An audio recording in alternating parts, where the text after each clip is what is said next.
गणनायकं गजमुखं मोरेश्वरं सिद्धिदं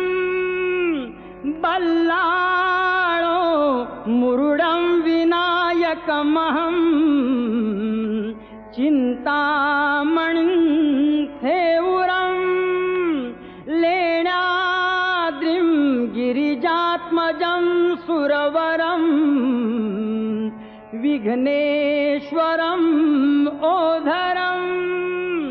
ग्रामे रांजण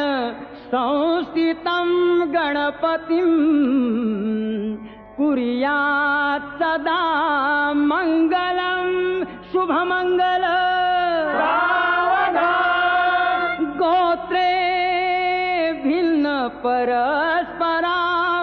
तशी